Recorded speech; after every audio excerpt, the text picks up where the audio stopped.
Este, me parece que ya estamos, ¿eh?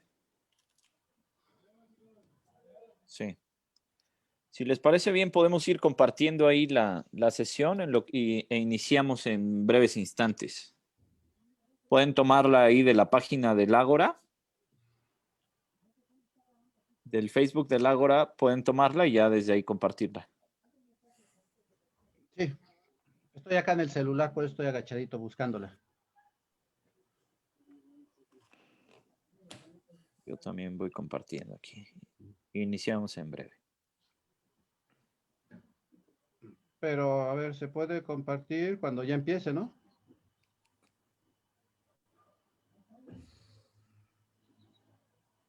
Ah, ya la vi. Sí, sí se puede compartir. Ya. ¿Cómo has estado, Arturo? ¿Ya estamos en transmisión o no?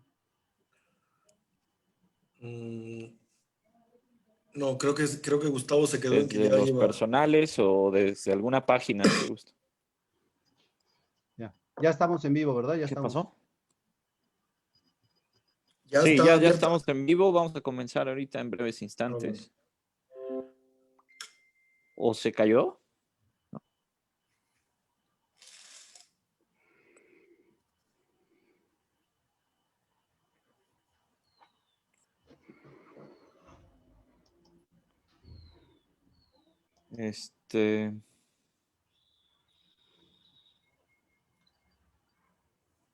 Se quedó trabado, ¿verdad?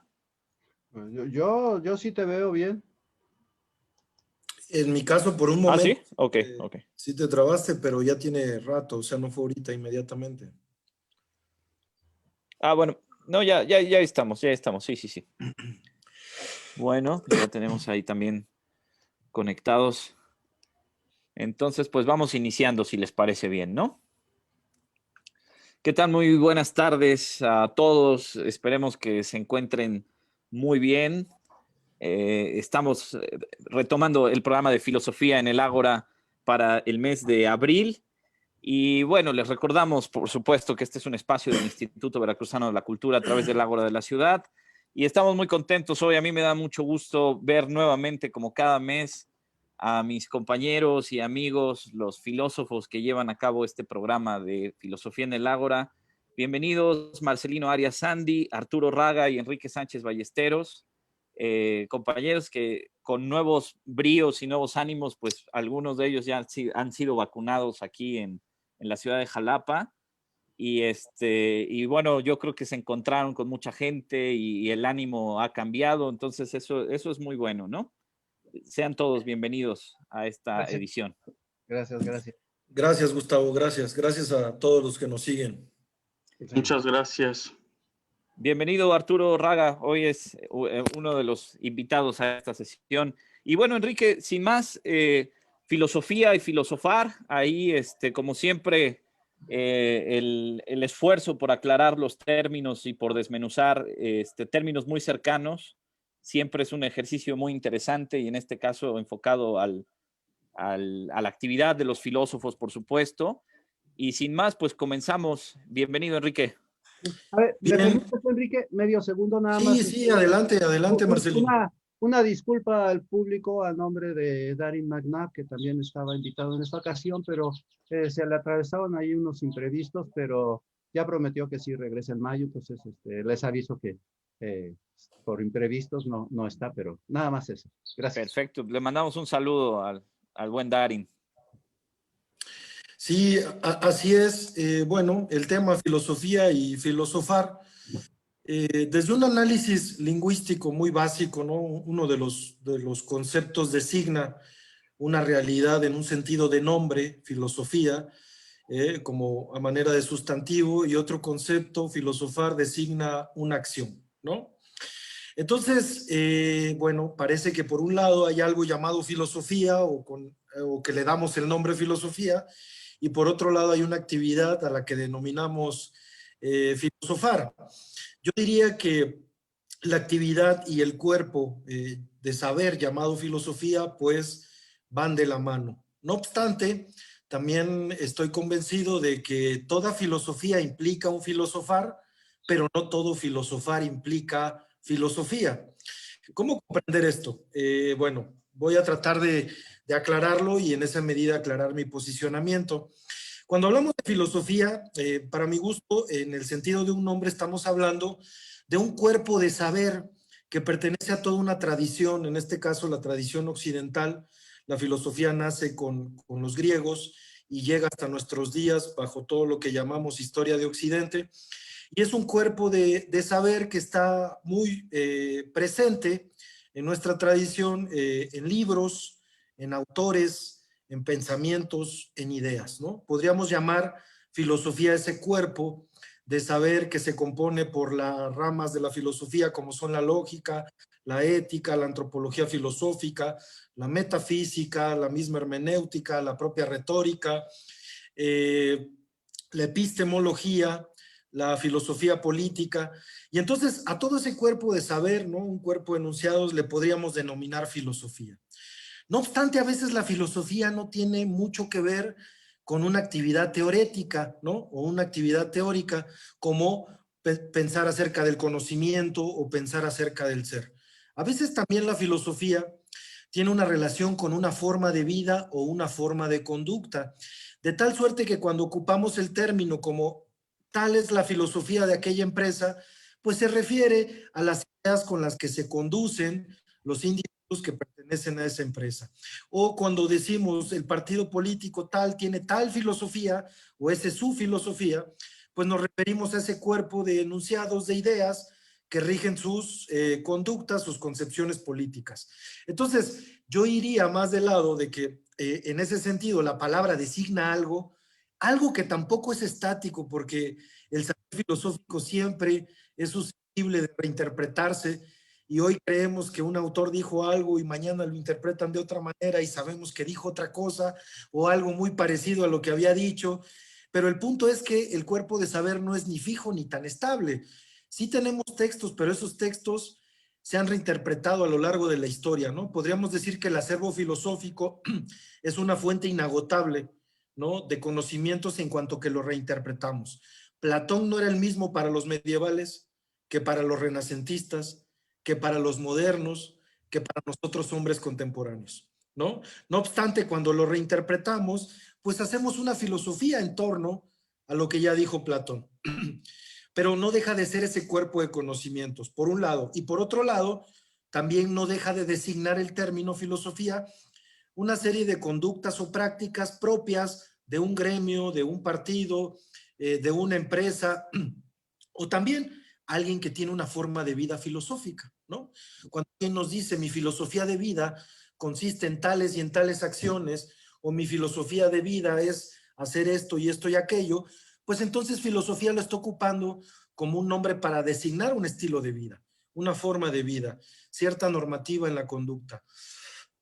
Ahora bien, por otro lado, el concepto filosofar designa una acción.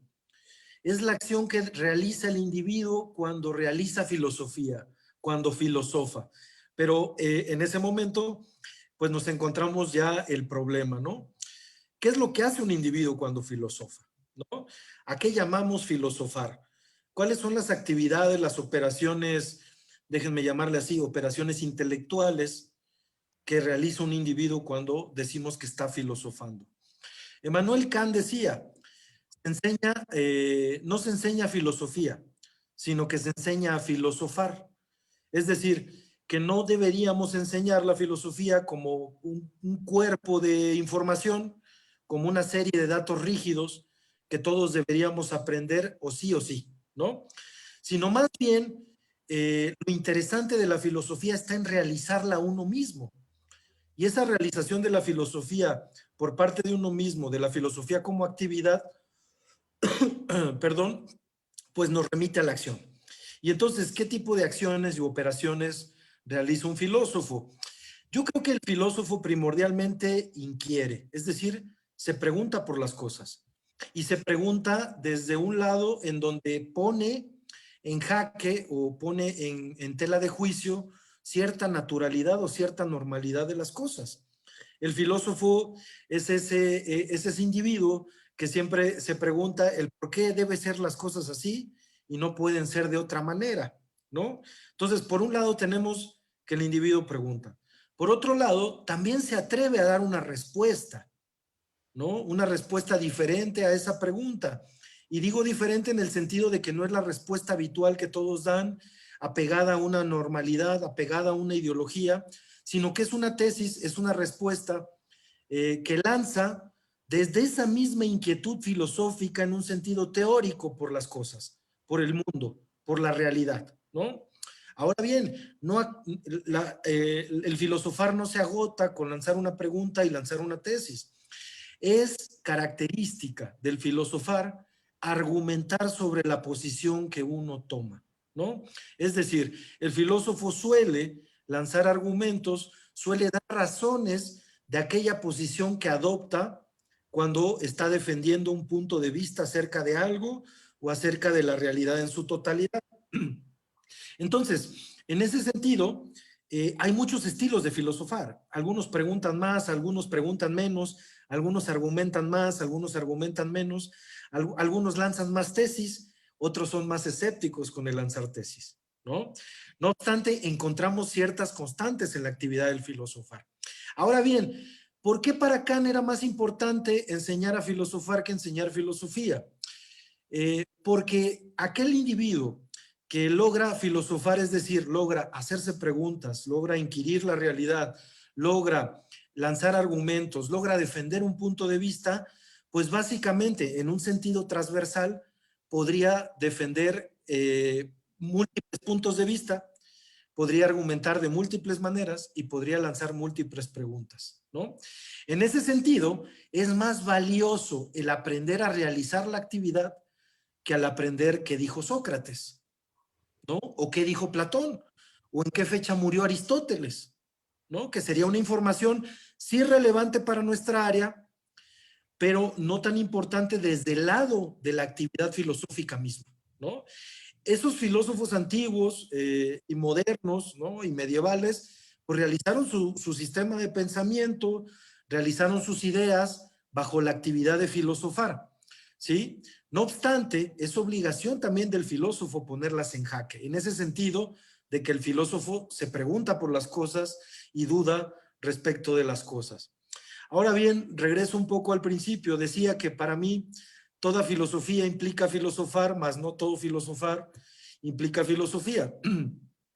Toda filosofía es producto de la actividad de filosofar. Eso me parece bastante claro. Y en ese sentido, todo cuerpo de saber filosófico viene después de la actividad de filosofar, ¿no? Perdón, me faltó una cuestión que es muy contemporánea en la actividad del filosofar. Yo creo que el filósofo hoy en día debe de discutir, debe de tener interlocutores.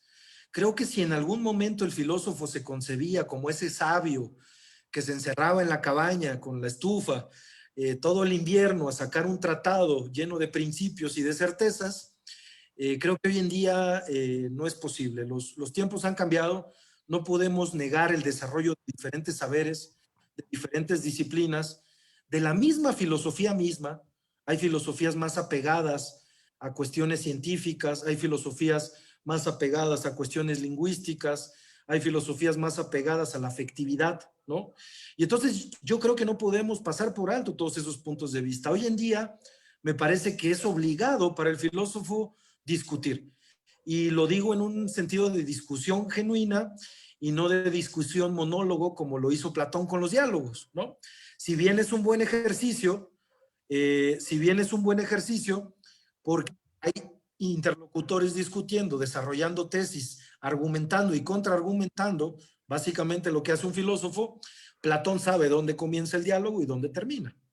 Y lo interesante de la discusión filosófica o la discusión del filósofo que mantiene con otras disciplinas es que sabemos dónde empieza el diálogo y la discusión, pero no sabemos dónde va a terminar, ¿no? Dado que también las otras disciplinas y los otros interlocutores nos nutren de información y por supuesto que de perspectiva, ¿no? Entonces, bueno, retomo esta idea y creo que todo cuerpo de saber denominado filosofía o toda forma de vida denominada filosofía proviene de cierta actividad llamada filosofar. No obstante, el filosofar no depende necesariamente de ese gran acervo, o por lo menos no de todo ese gran acervo filosófico, ¿no? Alguien que filosofa y crea una filosofía relativamente nueva, relativamente acorde a los tiempos, pues quizá retome uno que otro elemento, ¿no? Pero construya su filosofía propia bajo la actividad de el inquirir, el defender un punto de vista, el argumentar y el discutir. Creo que con esto terminaría por ahora mi intervención.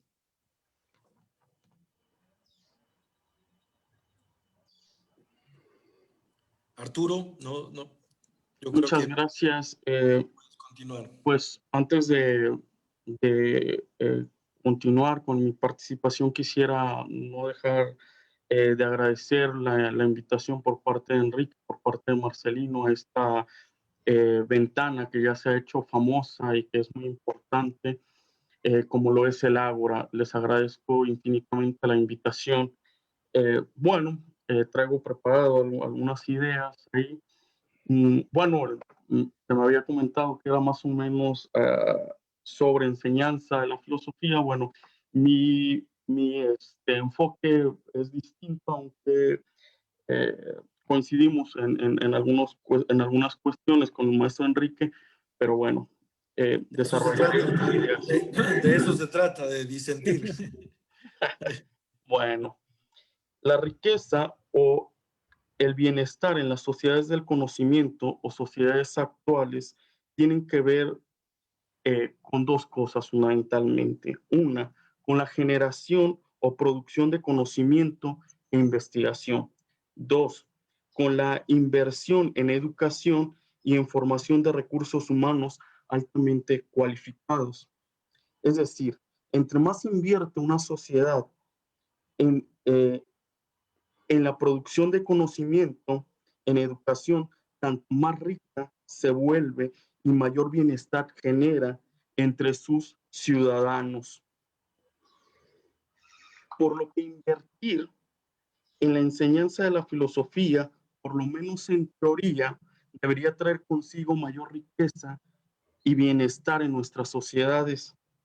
Pero esto no es tan claro como invertir en medicina o en ingeniería,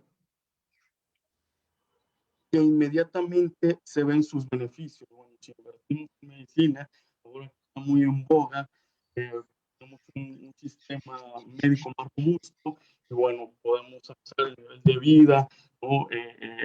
Etcétera. En ingeniería, bueno, las patentes producen riqueza. ¿Cómo es que invertir en enseñanza de la filosofía trae consigo mayor riqueza y bienes a nuestras sociedades? Podría preguntarse, ¿no? ¿Cómo es que invertir en la enseñanza de la filosofía trae consigo mayor riqueza y bienes a nuestras sociedades?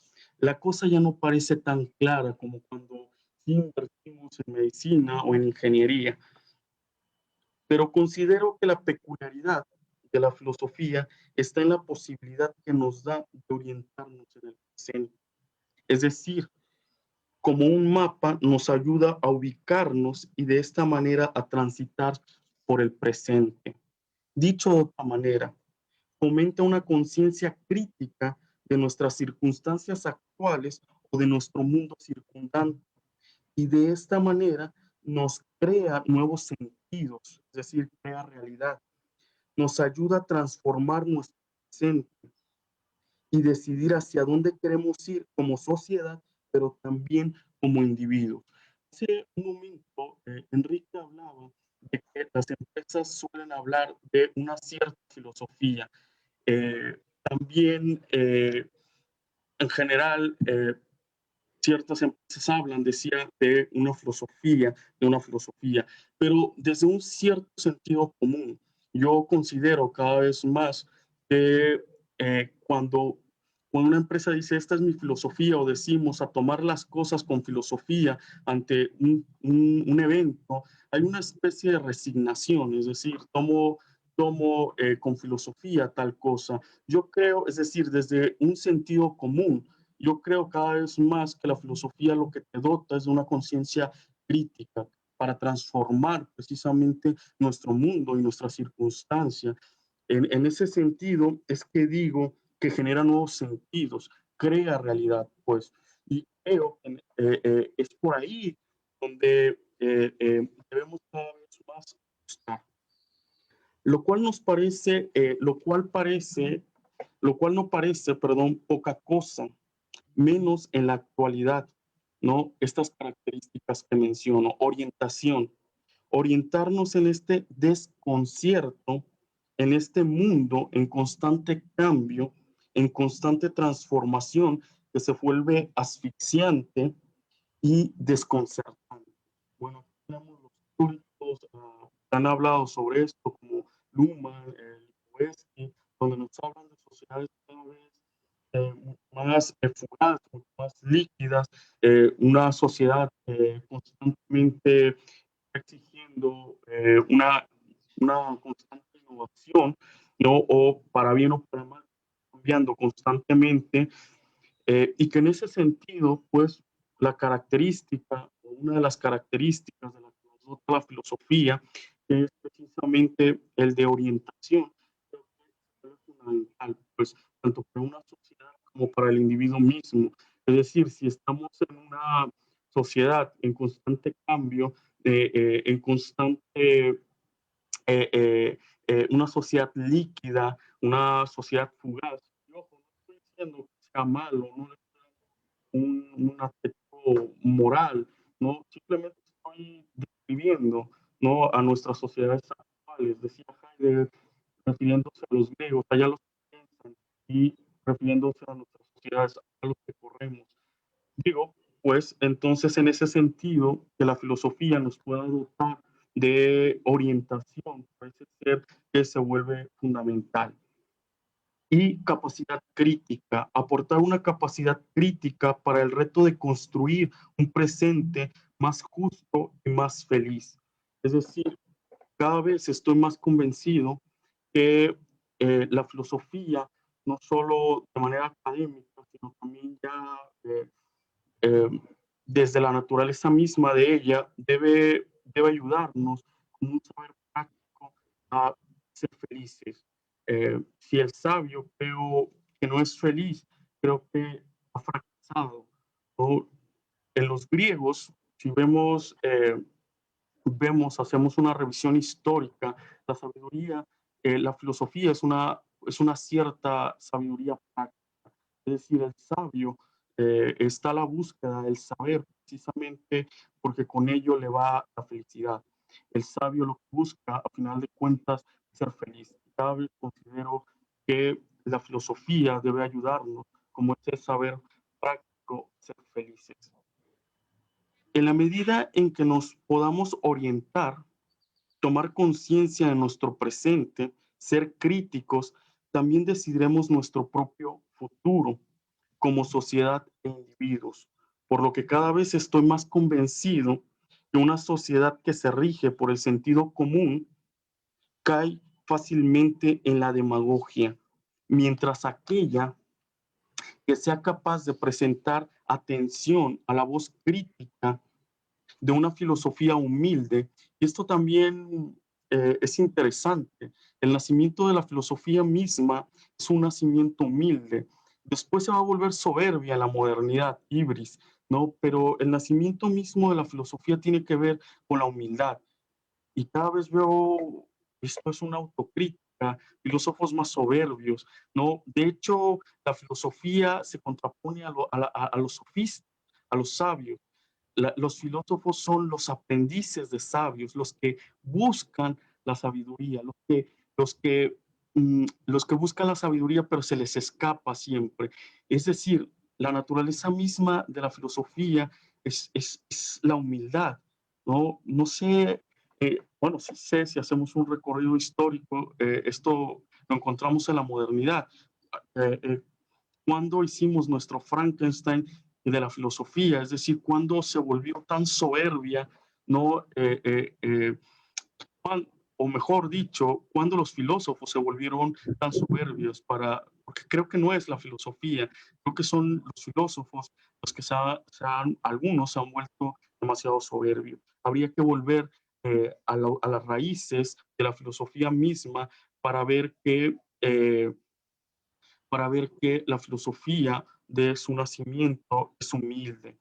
Entonces decía un poco en esta línea, por lo que cada vez estoy más convencido que una sociedad que se rige por el sentido común cae fácilmente en la demagogia, mientras aquella que sea capaz de presentar atención a la voz crítica de una filosofía humilde adquirirá más fácilmente la prudencia para fortalecer su democracia y para valorar lo que se tiene, es decir, para construir una sociedad más democrática, más justa y más feliz. Por eso se vuelve apremiante invertir en la enseñanza de la filosofía, porque es inaludible para una sociedad ser más justa y más feliz. Es decir, si bien es cierto que parece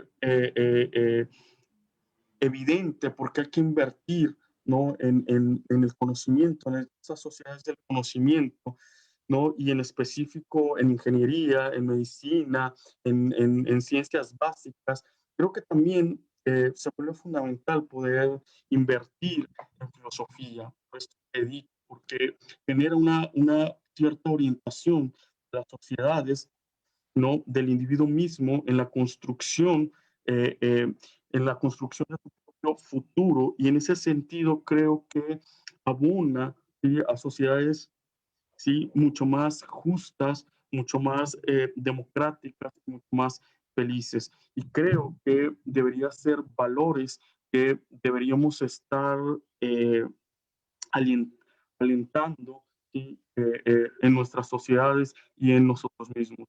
Bueno, a manera de comercial, ya muy rápidamente, bueno, la facultad acaba de abrir una especialización en enseñanza de la filosofía. Ha acabado ya el ciclo para poder ingresar este año, pero bueno, se va a estar abriendo cada año. Una cordial invitación a todos aquellos que quieran. En enseñanza y Y divulgación de la divulgación de la filosofía. filosofía. Muchas gracias. Así es.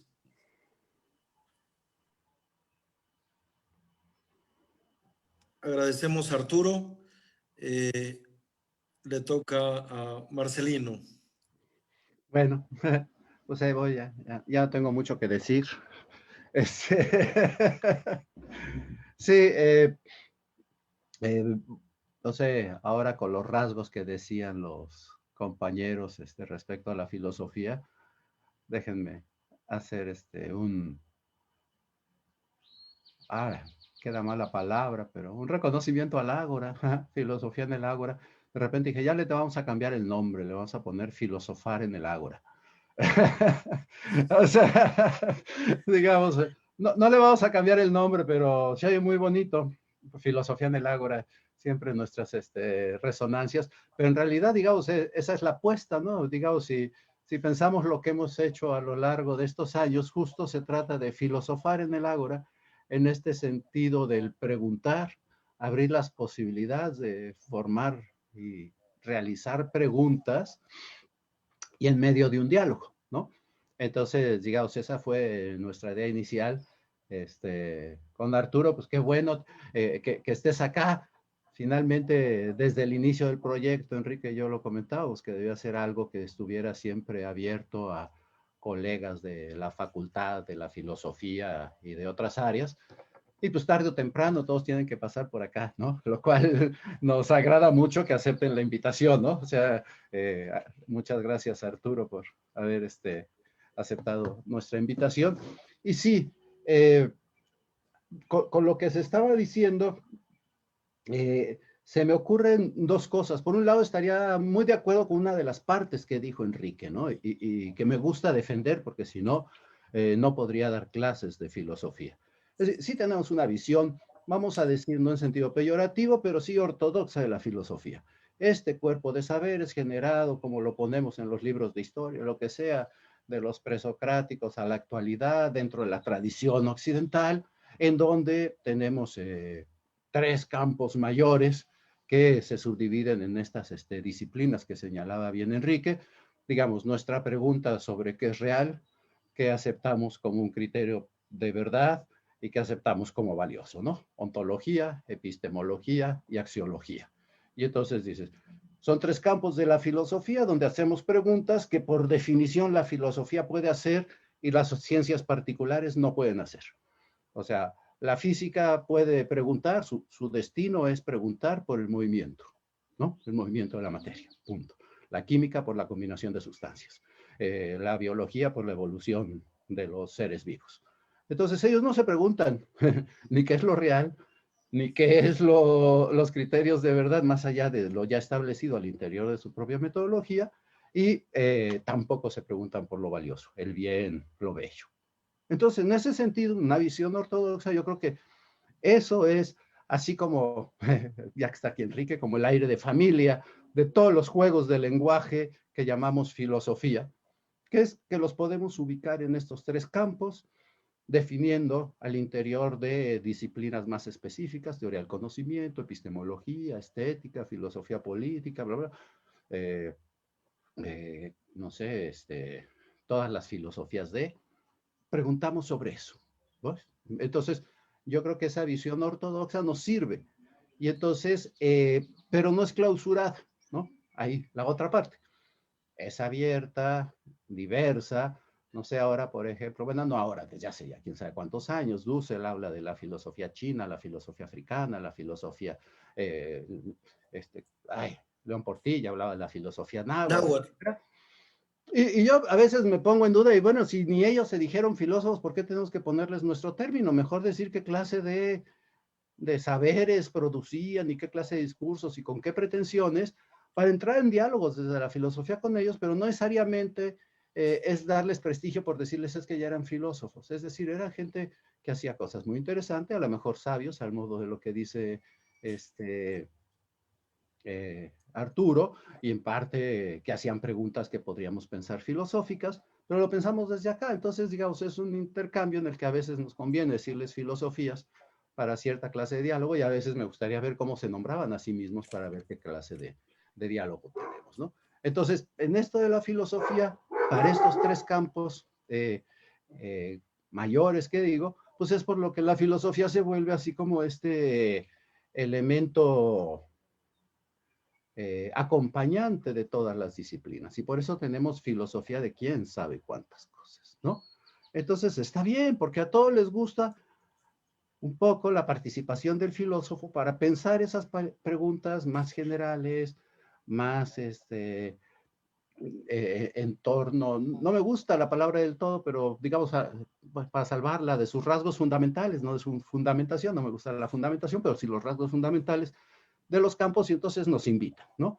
Y por eso es interesante cómo la filosofía ha sido un interlocutor permanente de todas las disciplinas y ciencias especiales y el campo de la vida, ¿no? Entonces, saber que estamos en eso, entonces si nos ponemos en el campo ortodoxo, yo digo, no cualquiera que se hace preguntas hace filosofía, ¿no? Pero puede hacerse preguntas muy interesantes acompañado por el corpus del saber filosófico. Digamos, un filósofo que quiere filosofar, pues sí, no conocemos a todos, es imposible, y cada vez es más imposible, a toda la gran historia y la gran tradición de la filosofía, pero sí nos piden ciertas, digamos, requisitos o reglas para hacer filosofía. Nadie nos pide reglas mayores para hacer preguntas, pero para hacer preguntas en la filosofía sí nos piden cierto conocimiento disciplinario para evitar aquello de que alguien llegue a descubrir el hilo negro o el agua tibia, ¿no?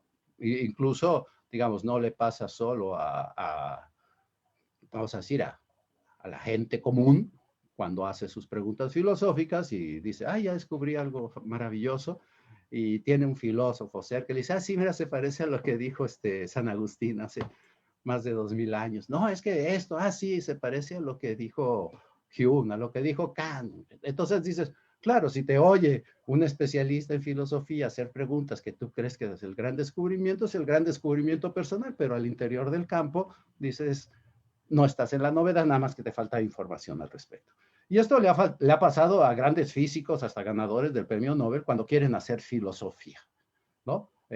Tienden a veces a dar respuestas con un lenguaje de las tecnologías modernas y las partículas nuevas, pero siguen pensando como en la época de Leibniz, o en la época de estos filósofos de la modernidad, o incluso anteriores. Dices, claro, este modo de liberación en la filosofía ya pasó. Ahora es que tanto la enriqueces con ciertos elementos, pero no creas que estás diciendo lo que nunca se dijo, ¿no? Entonces ahí, digamos, la ortodoxia, por decirlo así, el campo, en lo que además sucede este otro fenómeno que ya señalaba Enrique, ¿no? Tenemos como un núcleo básico de la disciplina que todos identificamos, mayormente como estos son los filósofos, ¿no? Y no es casual que tendemos a decir los mismos nombres, Sócrates, Platón, Aristóteles, Tomás de Aquino, Descartes, Kant, Hegel, eso sí no se mueve, ¿no? El problema es que generamos especialidades, disciplinas, subdisciplinas, campos y todo, y ahora llegamos a gente, digamos, ahorita que Arturo hablaba de Lipovetsky, donde dice Lipovetsky, lo dijo cuando vino acá por el honoris causa, ¿no? Dijo, pues los filósofos no me quieren porque dicen que soy muy sociólogo y los sociólogos me dicen que soy muy filósofo. Bueno, eso también sucede ya en el mundo de la filosofía, ¿no? Entonces esta apertura, esto que señalaba Enrique, que es un diálogo, no solo es un diálogo entre personas, es un diálogo entre campos disciplinarios y espacios de campos disciplinarios que está sucediendo. Y entonces sigue siendo filosofía porque nos estamos haciendo preguntas que nos importan sobre los valores, sobre el conocer y sobre lo real, ¿no? Incluso uno ve que Bauman, que está muy atendido en la zona de los filósofos, dicen el sociólogo Bauman, pero uno lo ve como filósofo y no como sociólogo, porque no parece tan sociólogo como los sociólogos empíricos normales, ¿no? Entonces, vemos ahí estos movimientos, ¿no? Entonces, yo creo que sí tenemos este asunto, que la filosofía sí podemos establecer a lo largo de la historia un patrimonio indudable, un núcleo central de lo filosófico, y después entradas y salidas de algunos autores que se vuelven más filósofos que otros, dependiendo de las épocas. Me acuerdo una anécdota, ¿no? Que dice que Gadamer, que estaba chiquito, imagínense, principios del siglo XX, y que llegó un amigo de su papá y le dice al papá, que eran universitarios, le dice, oye, ahora resulta que Nietzsche es filósofo, ¿no? O sea, entonces, Nietzsche, yo creo que todavía en los 70 para muchos de nosotros era pues un libro para traer con la carátula hacia la gente, porque se veía impresionante traer más allá del bien y el mal y andar en la prepa, ¿no? O el anticristo. Anticristo. Era un provocador, ¿no? Y entonces después, pues los nietzscheanos hacen cada vez más filósofo a Nietzsche, y algunos dicen todavía no entra. Entonces vemos a lo largo de la historia, yo también hago la anécdota, no sé todos los nombres, obvio, pero Kant hizo este concurso, bueno, participó en este concurso del periódico aquel de qué es la ilustración, y no lo ganó. O sea, ganaron otros filósofos, pues ganó otro, y hubo otros que participaron y todo, pero del que nos acordamos es de Kant. Bueno, en ese momento el filósofo era el que le ganó, no era nada más Kant, ¿no? Entonces sabemos que la filosofía van entrando y saliendo dependiendo de nuestras lecturas del presente, como señalaban esto, ¿no? Entonces, en ese sentido, para establecer este nivel sustantivo de la filosofía, digamos que señalaba Enrique, pues importa tener un punto de referencia, porque igual los filósofos tenemos muchas ganas de saber lo que es mejor y peor dentro de la filosofía. Pero con esta apertura para decir, pero todo lo otro, el filosofar se vuelve más amplio, ¿no? Y ahí me viene esta paradoja, pensando con lo que decía Arturo, ¿no? Cuando dice, es que la filosofía de la empresa, es que hay que tomar la vida con filosofía. Se me ocurrió otra cosa, algo dice la filosofía que hasta el sentido común llegó. Digamos, el sentido común es común porque tiene sentido, ¿no? Son frases que hacen sentido. Y desde luego que la filosofía ha sido un patrimonio de la cultura de Occidente de toda la vida. Todavía la gente que nunca ha leído ni leerá y ni tiene por qué hacerlo a Platón, habla de que su vecinita tiene un amor platónico con el vecinito, ¿no? Hay gente que a lo mejor tampoco vale eso y de todos modos dice, solo sé que no sé nada. Digo, la filosofía nos alimenta de frases importantes que nos ayudan a articular y así podríamos rastrear la cantidad de dichos filosóficos, digamos, que atraviesan nuestra cultura occidental y nuestra cultura global, ¿no?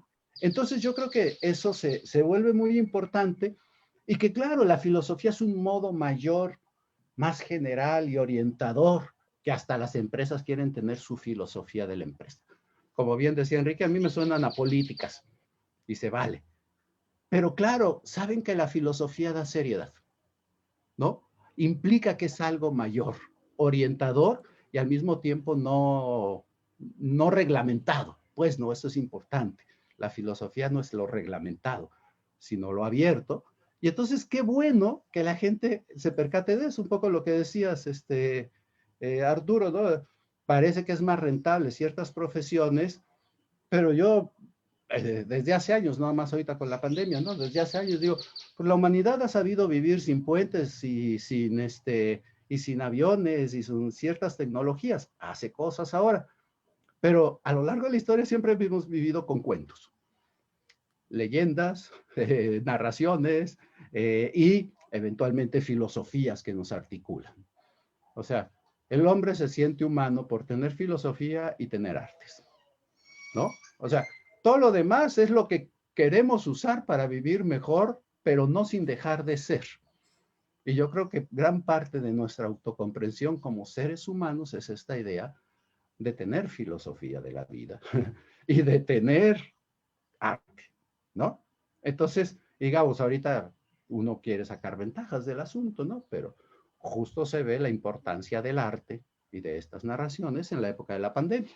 La gente lee libros, ve películas, hace cosas con producciones artísticas para pasar el tiempo, ¿no?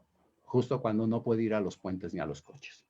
O se toma el asunto del encierro con filosofía. Con filosofía, y ahí es otro de los factores que ha dado una gran herencia a la tradición filosófica. Esta dimensión donde, además de producir saberes, digamos, saberes que pueden ser criticados, cambiados, etcétera, tiene un discurso edificante. No es casual que en esta época que decían desorientación y todo, la gente esté recurriendo otra vez a los epicúreos, a los cínicos, a los estoicos, a los existencialistas, a los amargosos, así. Los pesimistas. Los pesimistas tipo Schopenhauer. Sí, parece que hay una actualidad de la filosofía, ¿no? Esa filosofía, porque justo nos hace falta leer el mundo contemporáneo fuera de esos. Es bueno, digamos, recurrir a ellos es porque todavía no nos atrevemos a la otra parte de la filosofía. Se deja interpelar y produce. No solo recurre y recuerda, sino que produce, ¿no? A filosofar. A filosofar, ¿no? Filosofar desde el presente con el presente, ¿no?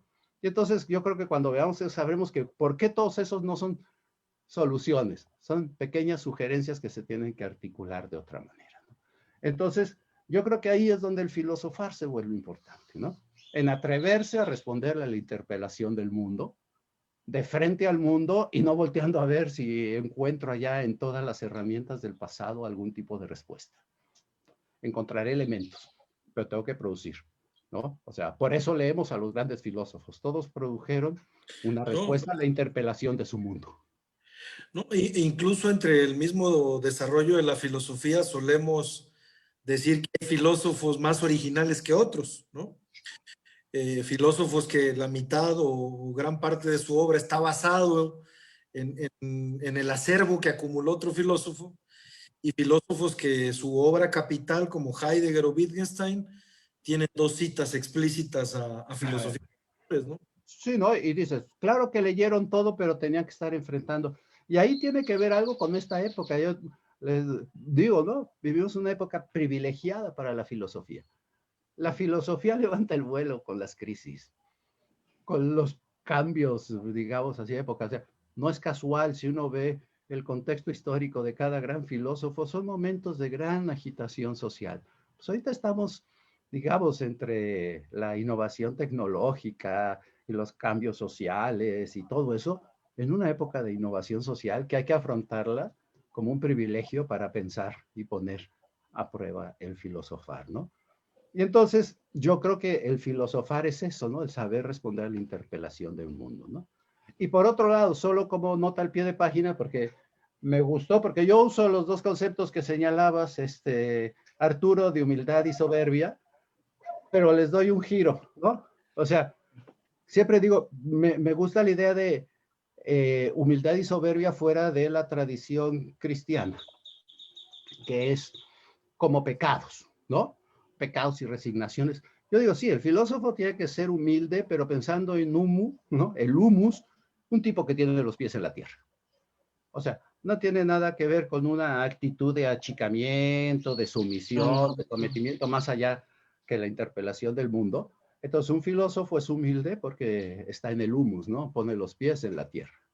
Yo, Por de otro hecho, lado, siempre digo en clases que el filósofo socialmente se piensa que es aquel que anda en las nubes, ¿no? O como por la anécdota de Tales de Mileto, observando el cielo.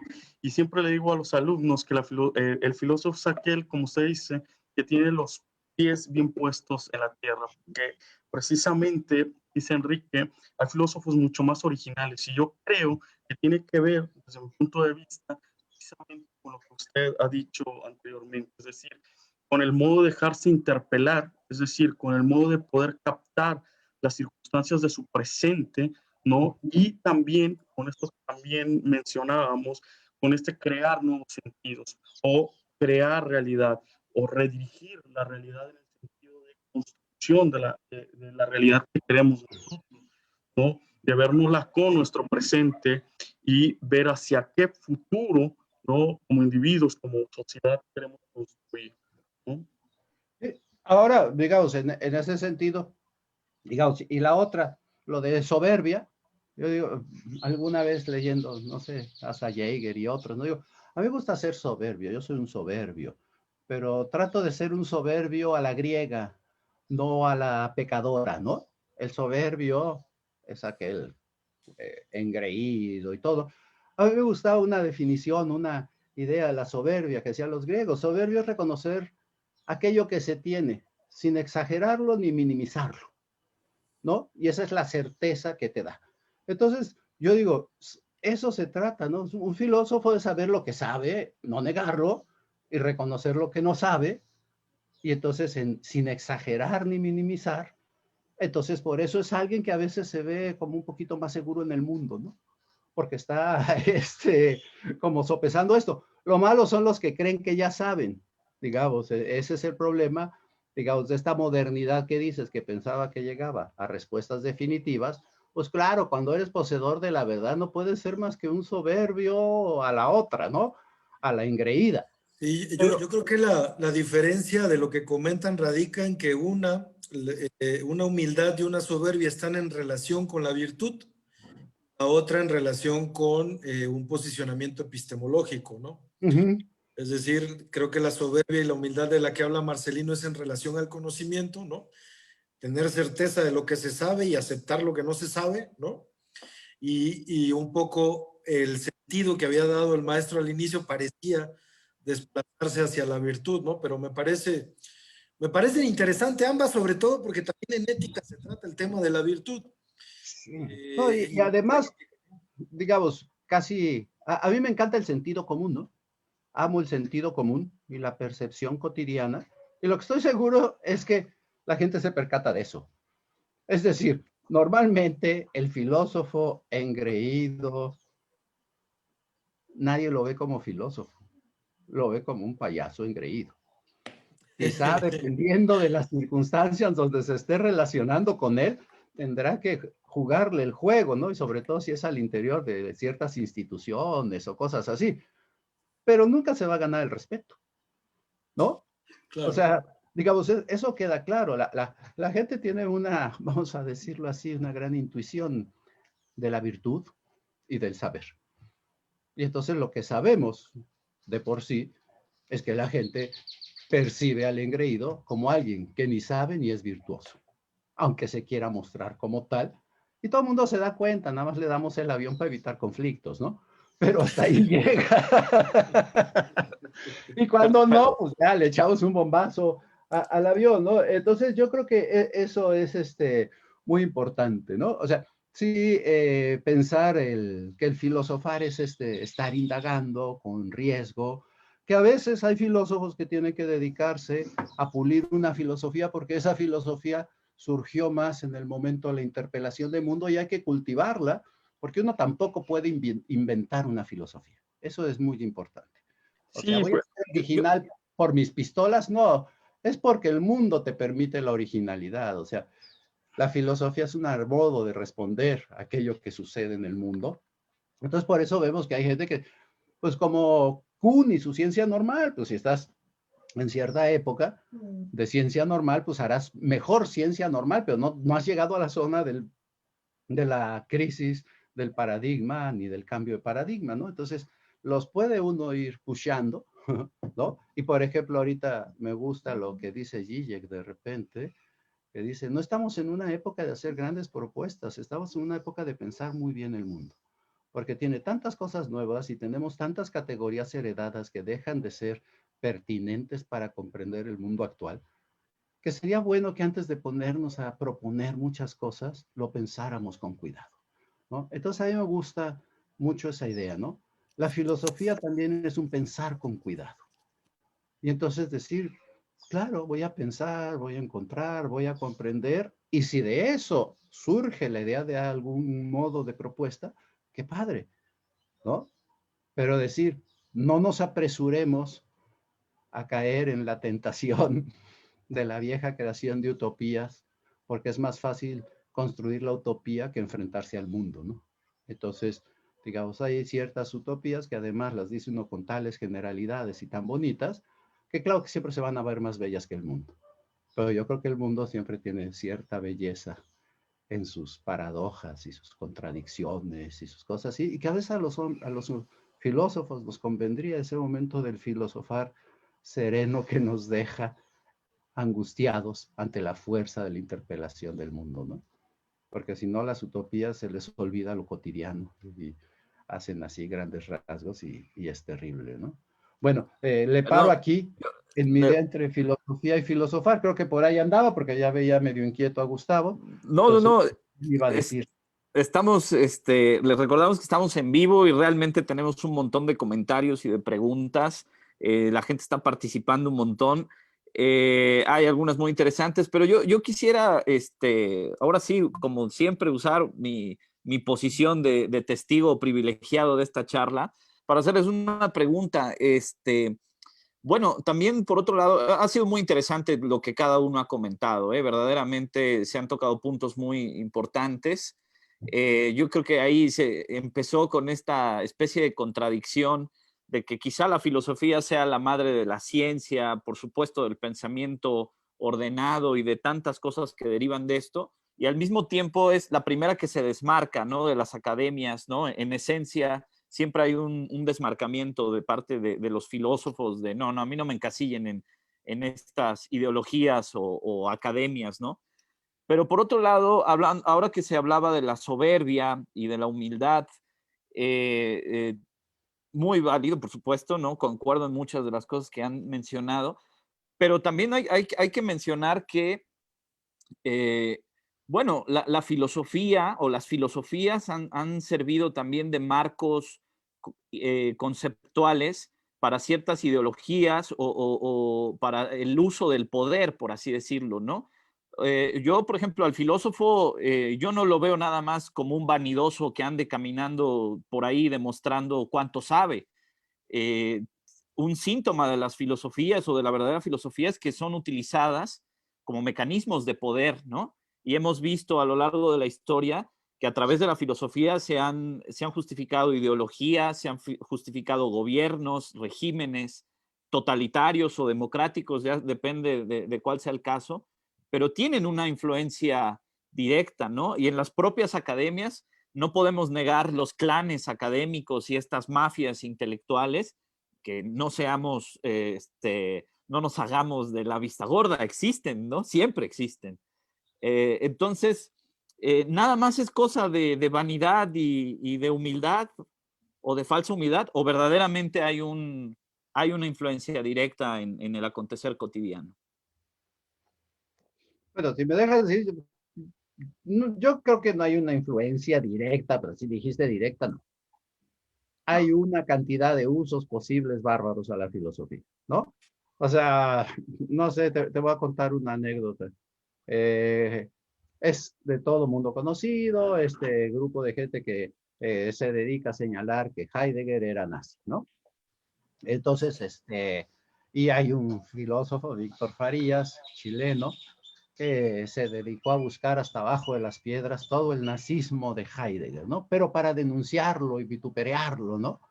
Y entonces resulta que un día recibe una carta de agradecimiento del partido nazi de Alemania diciéndole gracias por haber demostrado que efectivamente este gran pensador era eso.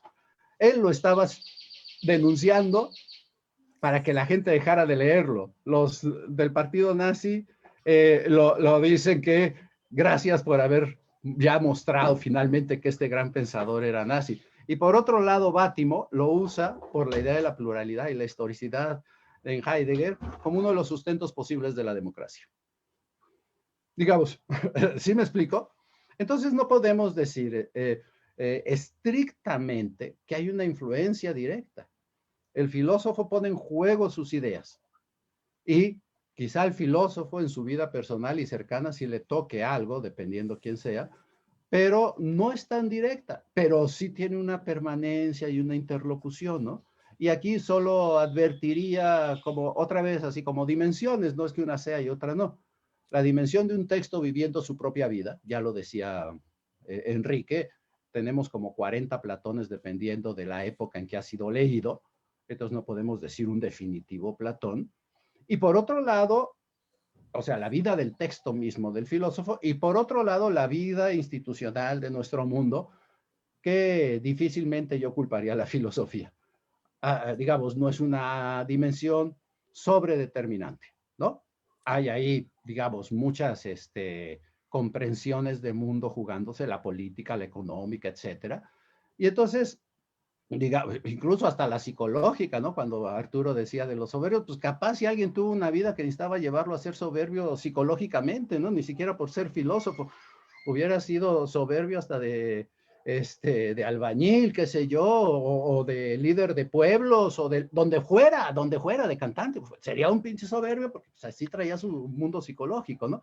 Entonces no ponerle tanta carga a la pobre filosofía que hace su gran esfuerzo por ayudar a la comprensión del mundo, ¿no? Y lo Ahora, otro, habrá que decir también que cuando se ha relacionado, ha tenido este diálogo con la política, no le ha ido tan bien a la pobre filosofía. Tenemos menos ahí a los filósofos. o a los filósofos. El mismo Platón tiene que salir huyendo cuando quiere construir su república, ¿no? Por todos estos ideales, ¿no? Que le plantea el tirano y que por supuesto el tirano no está dispuesto a implementar en su imperio, ¿no? Pero también siempre existe esta relación. Tenemos ahí a Aristóteles siendo maestro de Alejandro, y de hecho hay una carta muy, muy bonita que le dedica el rey, se me va ahorita el nombre, ¿El papá?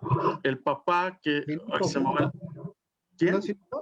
Filipo Filipo. II, creo. Filipo II, exacto, Filipo II le manda a Aristóteles diciendo que agradece no a los dioses por haberle dado un hijo, sino habérselo dado cuando existía Aristóteles, cuando todavía vivía Aristóteles, por esto Y precisamente. la otra, perdón que te interrumpa, y la otra es que Aristóteles también agarró sandalia en vuelo y tuvo que salir de Atenas porque lo estaban acusando de... También es cierto, cuando los macedonios... Podríamos hacer una historia del filósofo en fuga, ¿no? Sócrates Exactamente. lo mataron, Platón corrió, Aristóteles corrió, varios filósofos medievales tuvieron que resignarse a someterse al poder de la institución. Descartes le quemaban sus libros.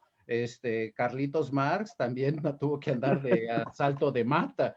O sea, no es casual, la filosofía tiene una parte provocadora, pero a veces va vinculado también con la vida del filósofo y la circunstancia, ¿no?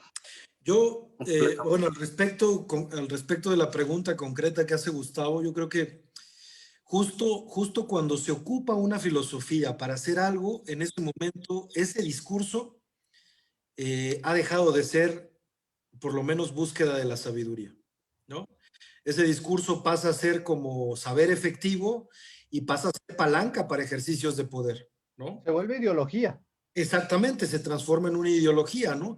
Se transfiere, sí, literalmente muchos de los preceptos que en un inicio eran búsqueda de la sabiduría, pero son empleados como sabiduría efectiva.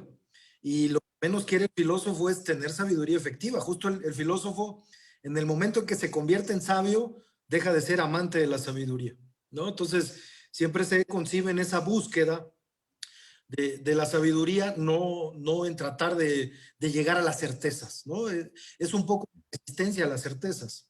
Y ahí hay otra cosa, ¿no? Muy importante. Tú puedes agarrar, decía, alguna vez leía yo en Althusser, ¿no? Sobre el modo de interpretación de algunos que era, él decía la exégesis bíblica, ¿no? Buscad y encontraréis. Entonces tú Claro. puedes agarrar cualquier enunciado de un filósofo, ponerlo en otro contexto distinto al texto donde fue dicho, y lo puedes usar de mil maneras, pero usas el principio de autoridad, pero lo dijo Aristóteles, ¿no? Dices, aguas, ¿no? Entonces sí cuidar los que gustan de recurrir a la filosofía usando un enunciado y así como una falacia de autoridad, ¿no? ¿Cómo se le llama?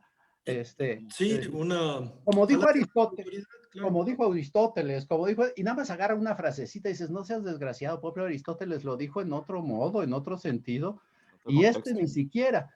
Y eso por eso me gusta la parte ortodoxa de la filosofía. Y esta interpretación que estás haciendo, filosóficamente no tiene ninguna posibilidad de ser. Estás haciendo Claro. franca demagogia, trastorno y manipulación Y, del discurso y filosófico, ¿no? eso, y por otro lado, a veces eso que dice Marcelino no es inevitable, porque como seres humanos, pues tampoco hablabas de los gremios y de los grupos, o que, ¿cómo le llamabas? Mafias ¡Ay! o algo así, ¿no? A veces también somos seres humanos y no todo el tiempo el académico, en el caso del filósofo, es filósofo. ¿No? A veces es humano y a veces también toma ciertas filosofías como dogma metodológico, como dogma de vida, como, ¿no? Porque lo ve útil, tiene una pragmática concreta en su vida, ¿no? Pero, insisto, una vez Pero, que se toma en ese sentido, deja de ser búsqueda. bueno, pero el propio marxismo también criticaba esta cuestión de que las ideas, quedarse únicamente en el mundo de las ideas, ¿no? Generó el concepto de praxis y retoma ahí, ¿no? Para Sí, la transformación del mundo, ¿no? La filosofía como un elemento transformador del mundo.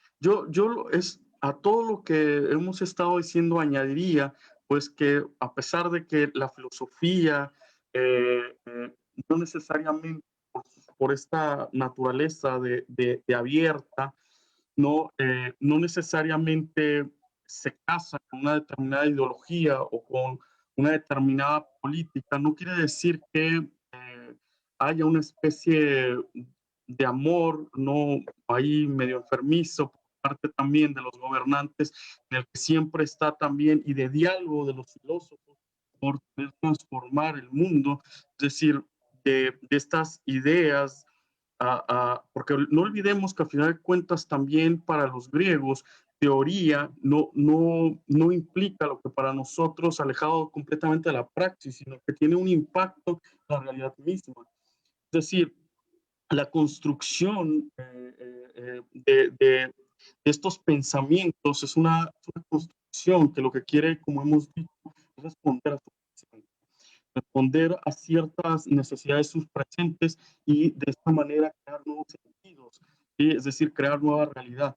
En ese sentido, en esa cifra que decía yo, siempre hay a pesar de que le ha ido mal, parece que siempre hay un diálogo constante entre filosofía, política, poder, porque siempre está la filosofía, si hacemos caso a Hegel, también es hija de un tiempo, dice.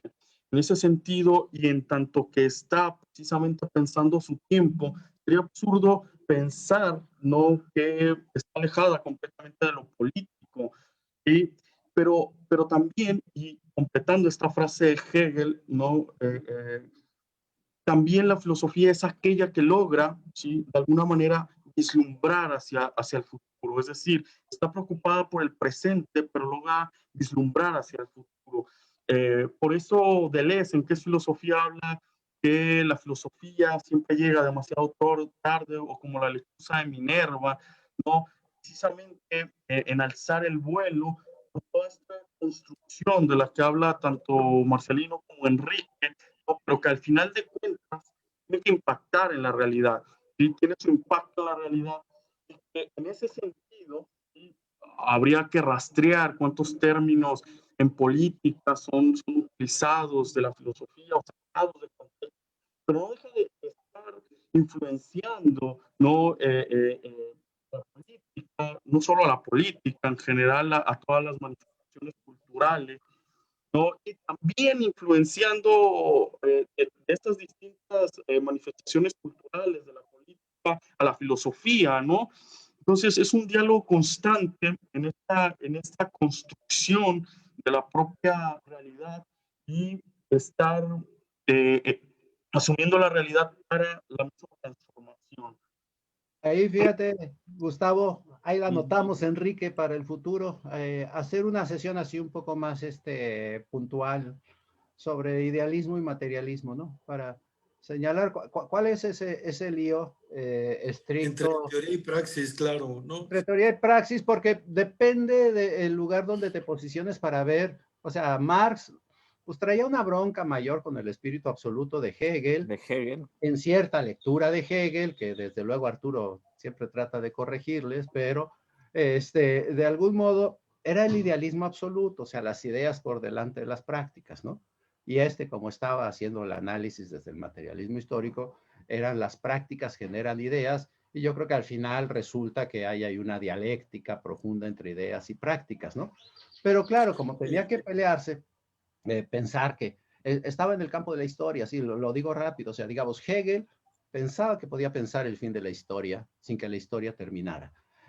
Kant todavía en sus textos sobre historia cosmopolita también piensa que puede saber el fin de la historia antes de saberla, ¿no? Entonces, digamos, contra esos idealismos es cuando dice se han dedicado a interpretar el mundo. Pero ya si lo vemos en otra dimensión, la filosofía siempre es un diálogo con el mundo. O sea, el concepto de praxis, digamos, el lugar más evidente de la filosofía antigua estaría en la frónesis aristotélica.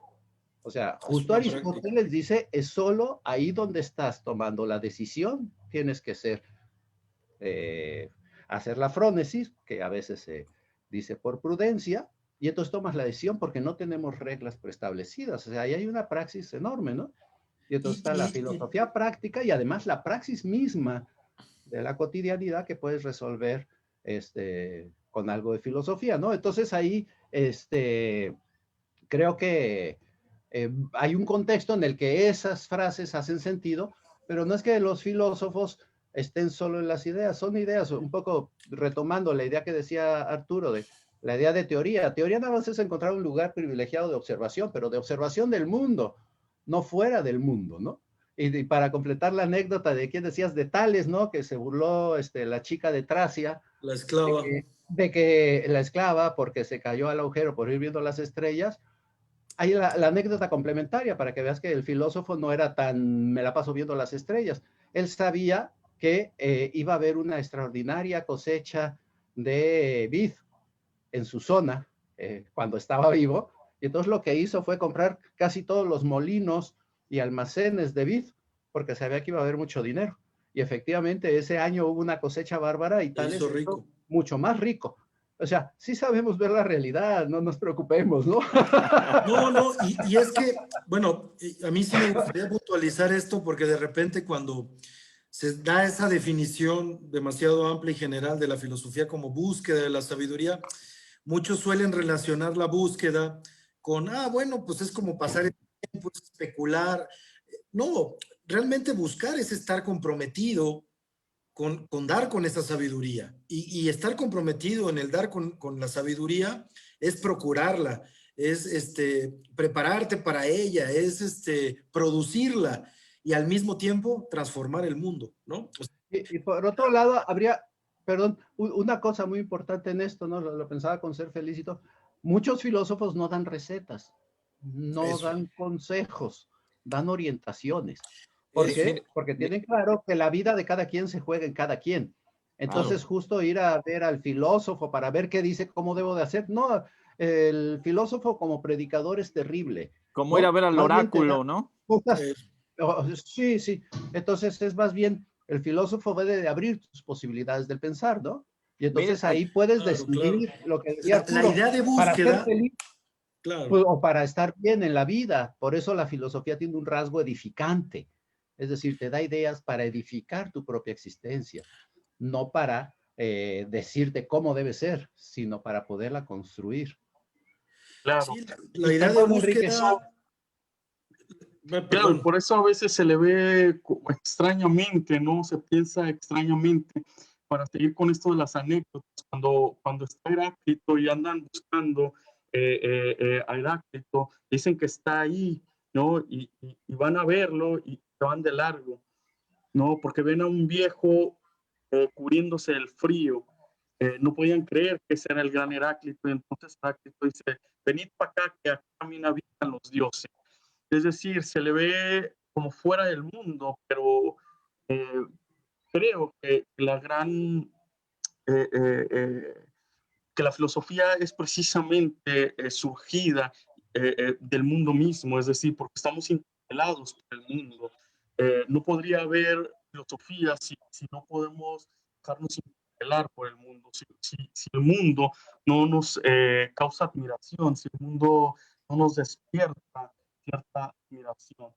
Y recordemos, la filosofía misma desde su inicio es práctica. Al final de cuentas, el sabio busca la sabiduría para ser feliz, sobre todo en los griegos. No se trata de una receta, ¿no? Y no se trata de una práctica en el sentido contemporáneo, moderno, donde va a haber una utilidad y vamos a ver un producto, ¿sí? Pero qué más valiosa que la felicidad, ¿no? Andar en busca de la filosofía, de la sabiduría es andar en busca también de la felicidad. Qué más práctico, pues, que indagar, andar caminando sobre la realidad en busca también de la filosofía. Para marcado el camino se hace al andar, golpe a golpe, paso a paso, ¿no? Aquí, Oye, y ahí para muestra, pues el campo de la ética, ¿no? Y ahí, pues qué lástima que no está aquí Darin, porque está preparando toda una serie de Spinoza y está en un proceso ahí de ético muy interesante también, ¿no? ahí, ¿Qué más prueba de ahí- esto, ¿no? Que menciona. y ahí vamos a ver, digamos, las nuevas invenciones de Spinoza, no por Darin, sino, digamos, Claro. hace 30 años Spinoza tenía un estatus y ahora está teniendo un recicle muy interesante. Hay nuevos Spinozas. Pero acá, digamos, Narciso Pacheco, dentro de las preguntas, a ver si hay Sí, sí, que... sí, claro, ¿La claro. filosofía puede llevar a la depresión? Al fomentar el pensamiento crítico y hasta encontrarse nulo en un mundo de cosas humanas dadas como conceptos que solo existen al nombrarse, al vivirse, pero siendo al final la nada misma, el filosofar te manda al vacío, como esta angustia por la muerte, como tope último y primero se logra superar. Yo no creo que la filosofía sea inherentemente depresiva ni optimista. Ahí es un poco el diálogo de la propia expectativa y la recepción, ¿no? O sea, no creo que inherentemente sea algo que te lleve a la depresión, sino desde dónde la está uno leyendo y cómo. Sí hay filósofos que, digamos, si te descuidas tantito, te convencen de que el mundo es una porquería, ¿no? Y entonces sí, pues puede ser que además les creas por completo. Y pues si te deprimas, porque además, y si te deprimes significa que eres una buena persona, que quisieras que el mundo no fuera eso, ¿no? Entonces hay que ver ese lado, digamos, como el otro lado de la moneda. Cuando alguien se deprime por una filosofía deprimente, es que en realidad uno quiere otra cosa, ¿no? Entonces no, puede darse el caso de que no haya depresión. yo diría que soy de la idea, ¿no? De que inherentemente no es depresiva, pero inherentemente sí es desestabilizadora, eso sí, porque para estarnos ubicando en un mundo, pues te desestabiliza. Y si la desestabilidad y el cambio, justamente de creencias y de ideas, a ti te traen como consecuencia un estado anímico de ese tipo, bueno, eso es muy diferente a que la filosofía en sí misma tenga una dirección pesimista o depresiva, ¿no? Yo creo que la filosofía es tan depresiva como lo podría ser cualquier reality show de la hoy en día, entonces no hay problema al respecto. Y Aquí hay la una pregunta otra, interesante. Ah, perdón, Marcelino. la otra estoy leyendo nada más, ahorita no sé, la de Emanuel Lobato, ¿se es filósofo si solo es sucursal? Digamos, está este discurso que he oído en algunos autores de que en Latinoamérica después hay filósofos sucursaleros porque se dedican a estudiar a filósofos eurocéntricos. Esa es una posición política. Yo creo que la honestidad filosófica nunca es sucursalera. ¿no? Hay muchas maneras de relacionarse con la filosofía y centradamente se trata de la honestidad. Puedes tener problemas propios de la interpelación de mundo y una parte de la interpelación de mundo es comprender a un filósofo a profundidad y eso también se vale. Yo lo agradezco mucho, ¿no? Ahora me ha dado por ver algunas conferencias en YouTube sobre la Grecia clásica y la escultura de esto. Qué bueno que hay gente erudita en eso. Yo agradezco a los que su preocupación vital es comprender a un filósofo y explicármelo. Digo, me cae que yo nunca lo iba a leer completo. O sea, tengo tan poco tiempo para leer a todos que de repente me sale un especialista que me platica Peirce. Digo, gracias por haberme hecho un libro que me acomode a Peirce, ¿no? O sea, no tengo ningún problema. Entonces, un audiolibro. Sí, sí, no, hay que tener como cuidado con esos conceptos políticos que se cuelan mucho a la clasificación de los filósofos. Digamos. Pero es que, bueno, llevando esa idea a la radicalidad de la idea de sucursal, pues básicamente entonces la matriz es Tales y de ahí en fuera todos son sucursal, o sea, Él entonces decía, o la matriz es los griegos y de ahí en fuera los medievales, los ya lo decía Whitehead, y ¿no, nosotros. Enrique? Exactamente, la filosofía es una nota al pie de página de la filosofía de Platón, o sea, la filosofía de Occidente. Entonces, no nos sirve para mucho, también sería como una mirada muy reductiva de la filosofía. Yo estoy más al lado de lo que comenta Marcelino, la filosofía como pregunta y como actividad de ejercicio intelectual es honesto, eso de sucursal y matriz me parece más del lado político y del reconocimiento y del estatus que puede tener alguna región geográfica o los autores.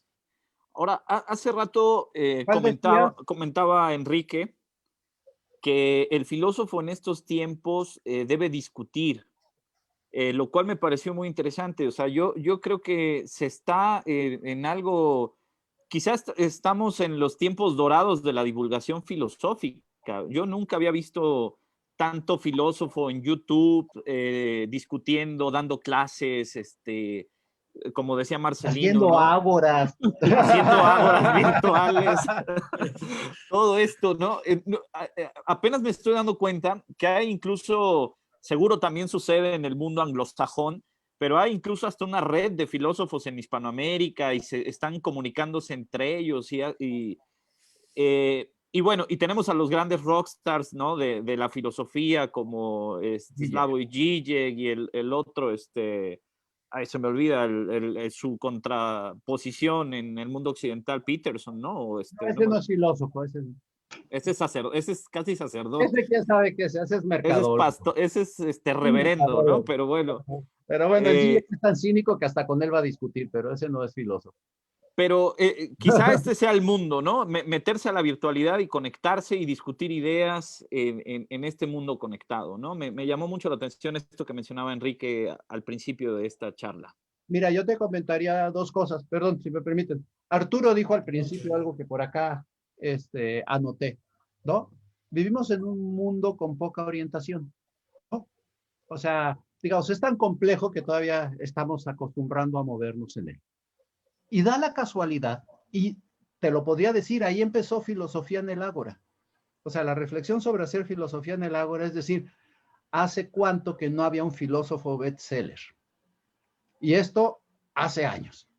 Y entonces vemos que, yo lo pienso con Fernando Savater, Ética para Amador, Política para Amador. Había otro autor, que no quiero decir su nombre, pero lo voy a decir, que no es filósofo, otra vez un ideólogo barato, pero que hablaba de temas de ética, Carlos Cuauhtémoc Sánchez, con su Volante sobre el pantano y Juventud, pero digamos, hablaba como de ética, y estaba el otro de más Platón, menos Prozac. O sea, llegó un momento... ¿Mandé? Lou Marinov.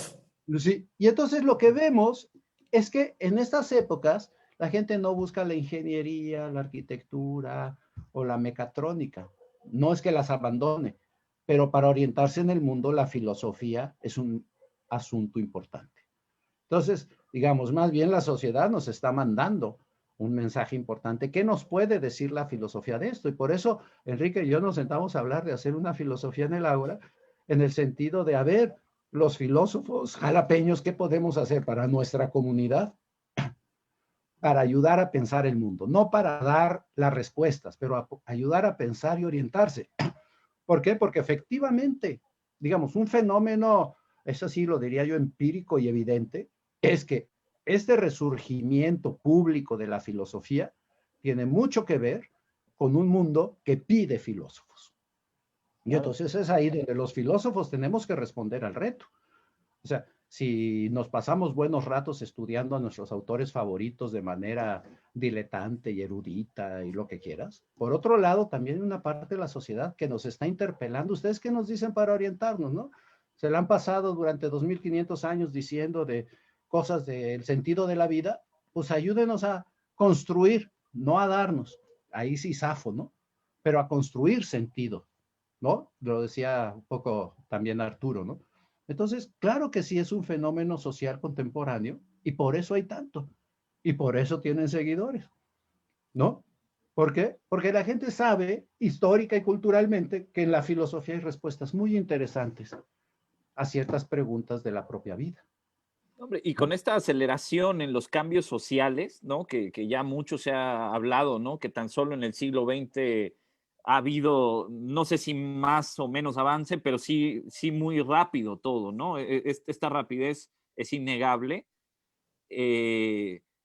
Bueno, hay una demanda de filósofos y de filosofía, ¿no? Ahí también tenemos a los asiáticos, ahí también tienen a su rockstar, ¿no? El coreano Sí, Jung Juan, pero ese es alemán. impronunciable, alemán, sí. O sea, finalmente es un que estudió acá, es de allá, pero estudió en Alemania y el nombre le ayuda también para acercar la filosofía occidental hacia allá, ¿no? Pero además, digamos, este señor, aunque hay muchas cosas que yo le cuestiono, nos pone en otro nivel de lo que pensamos, ¿no? La filosofía en la era de la globalización. Hay veces que, digamos, porque hay una pregunta acá, ¿cómo está la filosofía en México? Pues estamos en esta paradoja. En una era globalizada, nuestros problemas son de México o tiene mucho de los problemas del mundo en su globalización. Digamos, extrañamente, después de una época de mucho modo de estar fragmentado el mundo, ahorita paradójicamente al mismo tiempo tiene cierta unidad de fenómenos comunes a partir de la globalización, ¿no? Entonces, digamos, para la pregunta que hacen acá de cómo está el asunto del presente en la filosofía en México, está haciendo de todo, ¿no? Hay filósofos brillantes, bueno, en paz descanse, pero trabajó mucho Luis Villoro, que se acercó a los zapatistas, digamos, para esto de la intervención política, se acercó a los zapatistas, hay otros muchos, o sea, el mismo León Olivé acabó llevando hasta estufas ecológicas a Chiapas, y mira que era un brillante epistemólogo, filósofo de la ciencia, y bla, bla, bla. O sea, los filósofos están involucrándose en muchos ámbitos, ¿no? O sea, a veces yo no sé si son como filósofos o son como ciudadanos comprometidos, ahí también daría un ámbito de fuerte discusión, pero aún como ciudadano comprometido no puede deshacerse de su bagaje filosófico. Entonces, tenemos los que están haciendo filosofía de la ciencia, están haciendo ética, están haciendo estudios aristotélicos, estudios, y al mismo tiempo tratando de responder a todo esto, ¿no? Entonces, es un gremio muy activo en México ahorita.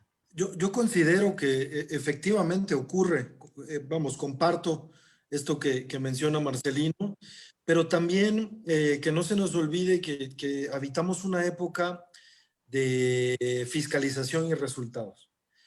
Y las disciplinas, de alguna manera, están siendo evaluadas a la luz de su impacto social. La filosofía por tradición era, pues, un cuerpo de saber, ¿no? Que normalmente se quedaba atrapado ahí en la academia, ¿no? El crecimiento para la propia academia, pero pocas veces se hacía este esfuerzo por llevarla a todos lados, ¿no? O donde tuviera cabida. Entonces yo creo que también, tanto por la interconectividad, los dispositivos de conexión que hoy tenemos, los dispositivos tecnológicos, una época donde a las disciplinas se les demanda cierto impacto en la sociedad, y de cierta manera, ¿no? Palpable. Vivimos una sociedad de indicadores también, es lo cierto, ¿no? Y también, por otro lado, en esa circunstancia hay una demanda de filosofía. Entonces, yo creo que es todo este panorama, son todos estos factores que de alguna manera posibilitan esto que tú describes, de filósofos en YouTube, filósofos en Facebook, filósofos en el Ágora, Entonces, creo que el asunto es multifactorial, ¿no? Es, Ponerse a la vida, porque entonces, honestamente, y otra vez desde mi lado ortodoxo, hay que cuidarse. Hay una cantidad de farsantes diciendo cualquier cantidad de claro, barbaridades a claro. partir de Eso filósofos, que eso es nos cierto. obliga a estar un poco más cuidadosos, ¿no? Y Y otra también pregunta, atentos, y y también, también Yo atentos, y también añadiría demostrar lo que ahí, hace un filósofo. sí, yo decía añadiría Martín nada Magno, más pues que la misma ampliación de los saberes, ¿no?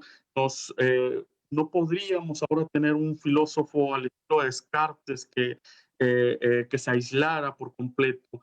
El nuevo conocimiento se genera precisamente en la discusión, en el confrontar nuestras ideas, y es tan amplio los saberes, inclusive en las subdisciplinas, que sería imposible poder abarcar todas. Implica un diálogo constante, ¿no? Por parte del filósofo, pero nada más del filósofo. Por eso las comunidades científicas, ¿no? Para poder producir conocimiento, entonces se necesita precisamente de la discusión con los otros, ¿no? De la ayuda de los otros, desde la perspectiva de los otros, para poder generar conocimiento tan amplio ahora que sería imposible que desde un determinado ángulo no se pudiera construir saber de manera solitaria, ¿no? En ese sí, sentido. ahí, fíjate, Arturo, habría como este doble sentido. Necesitamos mucho diálogo y de todos modos el filósofo escribe solo, ¿no? Hay un momento, Definitivamente la construcción es solitario, ¿no? Pero llega el uno momento, madura las ideas o pensarlo no solo con uno mismo, ¿no? Que ya es una especie de un otro, ¿no? En algún sentido, ¿no?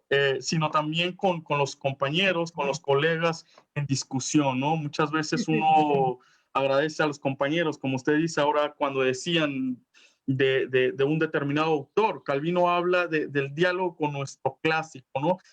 El clásico también puede ser ese con el que dialoga uno, porque a fin de cuentas uno tiene ciertas afinidades con ciertos pensadores que tienen que sí, ver también con nuestra biografía y ese diálogo, a lo mejor con nuestro clásico, que no necesariamente tiene que ser un diálogo a favor, ¿no? Recordemos ahí el caso no, es de mejor Marcelino golpearse con él. Rorty, no, Marcelino Rorty puede ser un diálogo donde no se está de acuerdo, pero eso no quiere decir que no pasa a ser un clásico, ¿no? Entonces, claro, por lo menos yo vería más complicado ahora mismo con el avance tecnológico, ¿no? Sí, o Podemos sea, digamos, el trabajo del filósofo no es pura introspección, sino es este estar con el otro dialogando y después hacer este momento de reflexión personal, ¿no? Y ahí, por ejemplo, también agregaríamos, Descartes tenía que meterse a su guardilla a escribir, o allá, ya después con la reina de Suecia, más cómodo, pero de todos modos, dicen, Rorty, por ejemplo, dice, es el que hizo el discurso para darle más espacio a los científicos de la nueva ciencia, ¿no? Entonces, suceden esas dos cosas, ¿no? Y por otro lado, Manuel por acá nos dice que los grandes filósofos no eran egresados de filosofía. Efectivamente, por lo menos hasta Kant, yo creo, poco Hegel, pues no había ni la institución universitaria donde apareciera esta lógica del egresado de filosofía, ¿no? Digamos, todos los demás pues andaban de otra manera produciendo, pero digamos, también era una situación social de no institucionalización de la filosofía. Pero ahorita vemos que la mayoría de los filósofos, y también de los muy importantes del presente, sí son egresados de filosofía, ¿no? No sé, si pones Habermas, Gadamer, Villoro, no directamente de la universidad, pero por ejemplo, desde el mundo antiguo tenemos la academia y el liceo, y ninguno alcanzaba el grado estudo para hacer un texto o algo así, sino pero, pasaba por la y, y, formación. Tenemos a los del Pórtico, era toda una escuela también, ajá, de los estoicos. Entonces, bueno, había formación, no la formación institucional universitaria, pero sí pasaban por una serie de estudios. Ahora bien, Platón no lo pasó, Aristóteles no lo pasó, eso es cierto, ¿no? Tenemos algunas figuras que no lo pasaron, pero hay otras que nacen después, esa camada que no la tuvieron, ¿no? sí, lo que no hacían era su filosofía institucionalizada, es decir, Eso, Ya no tenían que tener un contrato de investigador en una universidad para hacerlo. Ahora, pues qué suerte que a los filósofos nos dieron un poco de comodidad durante unas cuantas décadas, que quién sabe si vaya para el futuro más de eso, pero por lo menos son variantes históricas, entonces tenemos que atenderlo, ¿no? Digamos, se dan estas jaloneos, ¿no? Institucionales, que a veces la sociedad lo pone así, ¿no? Entonces sí, digamos, todo tiene algo que decir para la comprensión de este campo enorme de filosofía y filosofar, ¿no? O sea, eso Hace sí. rato, Marcelino, mencionabas que Spinoza no ha sido no es el mismo hace 30, 40 años que el actual. Y a mí lo que se me había hecho interesante era también una pregunta de Lobato, que dice, ¿para qué filosofar si solo se va a cambiar de sistema metafísico, ontológico, retórico y epistémico cada X cantidad de años? Pues mira, nomás, veo así de bote pronto, yo creo que el último sistema filosófico se llama Hegel. Después de Hegel ya no hay sistemas filosóficos. Hay propuestas filosóficas Ideas. situadas, válidas, pero ya ni siquiera está en la pretensión del filósofo hacer sistema, ¿no? O Digamos, un sistema. poco lo que decía Y Arthur. número dos, yo añadiría a lo que dice Marcelino, que justamente el camino del filósofo, aquel que emprende el amor a la sabiduría, no espera nada, lo hace por sí mismo, porque es buena en sí misma, te genera una experiencia satisfactoria. En ese sentido, sí, no te lleva a nada, no te lleva a la producción concreta de un bien en un sentido material, pero te otorga satisfacción. Es un camino que esa búsqueda te trae consigo cierta satisfacción, un estado de ánimo agradable, ¿no? Y obviamente, no se trata de que todos filosofen ni que sea para todos, y hay personas que su ánimo no está como para estarse cuestionando y andar en la búsqueda, y está bien, es así, o sea, creo que no a todos les agrada, pero a los que nos agrada, pues bueno, eso es lo que obtenemos al final, ¿no? Tampoco creo que el planteamiento me parece que está muy sesgado en un sentido muy pragmático, ¿no? De como que para qué, ¿no? Yo creo que muchas de las cosas importantes de la vida que tienen que ver con el valor y lo que apreciamos no tienen un efecto práctico en el mundo, ¿no? Creo que más bien se vuelven satisfactorias. Sí, Y, fíjate, y eso lejos de ser un lugar privilegiado y burgués, a mí me parece la afirmación más radical de nuestra libertad. Es Yo, decir, ahí cuando nos damos el tiempo, cuando estamos fuera de las necesidades de urgencia vital y nos dedicamos un momento a la búsqueda del saber. Yo añadiría que la filosofía es el cuento de nunca acabar, las mil y una noche, ¿no? El sudario de Penélope. Es decir, la riqueza de la filosofía está precisamente en ese no acabar, en ese ir descubriendo, ¿no? En cada paso, en ese abrir camino, creo que está la riqueza de la filosofía misma, en que diríamos nunca ahí, termina de Arturo, acabar. ¿Eh? ahí diríamos, finalmente somos entes históricos. ¿Cómo queremos acabar? Tendría que acabar la historia. Y eso no va a pasar. Y por eso no termina ni la física, ni la química, ni ninguna disciplina.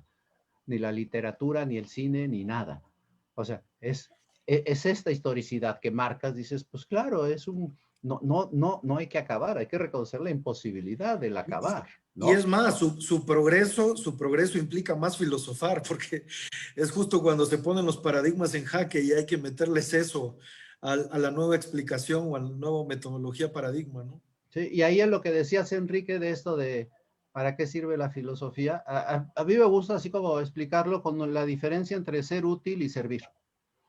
Un poco la lógica esta que creo que ya hemos comentado en algún momento. Un útil es una herramienta que es construida para algo específico, un desarmador para mover tornillos, una llave para mover tuercas, eh, digamos, en cada caso un martillo para poner clavos.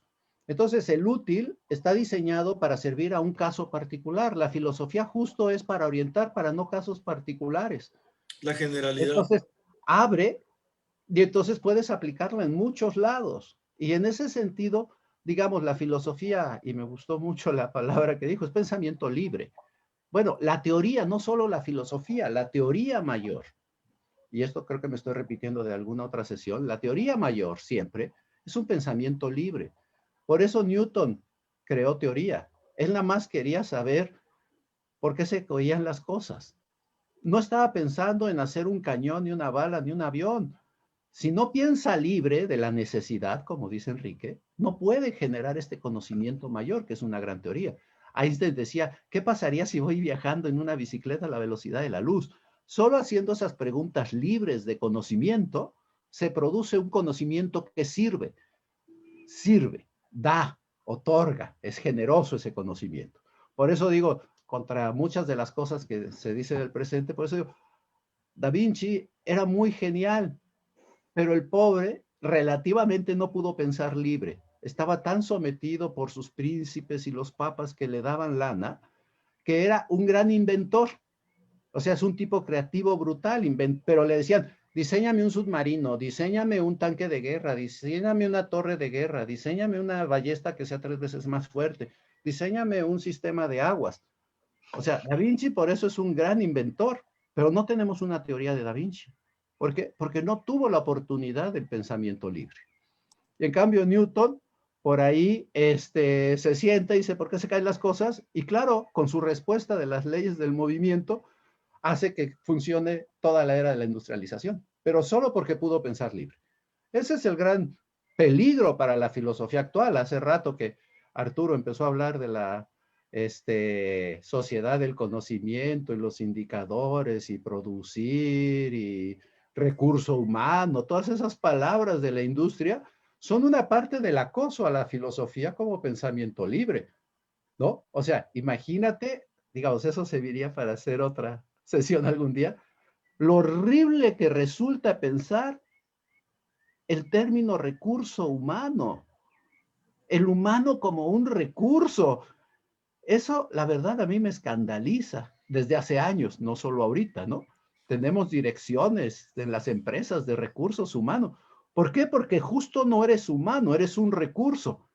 Entonces tenemos que ver que ese es el gran riesgo de la sociedad de la necesidad y la urgencia que estamos viviendo ahora, en que todo quieren que sea útil, no que sirva. Y la No, filosofía tiene el problema de una sociedad que esté tan sometida a lo necesario que acabe por quitar el espacio de lo libre. y hoy Eso yo creo. tenemos el concepto de on demand, ¿no? Casi ya estaríamos hablando de pensamiento on demand, ¿no? De qué nos está pidiendo el mercado, las estadísticas, ¿no? Y sobre esto nos vamos, ¿no?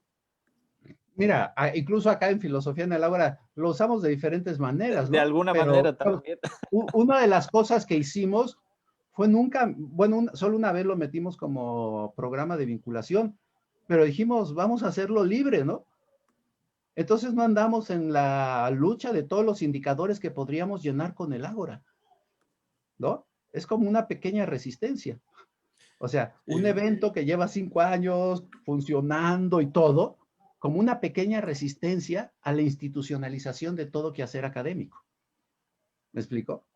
Entonces eso, digamos, es una Y es que de posibilidad. entrada, bueno, ponía este ejemplo Marcelo, pero yo en la academia yo tengo un conflicto muy radical, o sea, yo debo manejarme o conducirme con una política por competencias, y justo cuando hablamos de pensamiento libre, el filosofar, ¿cuál es la competencia uniforme, unívoca de filosofar? O sea, entonces, eso es lo que enfrentamos. Ahí está el lugar de la resistencia que dice Marcelino, ¿no?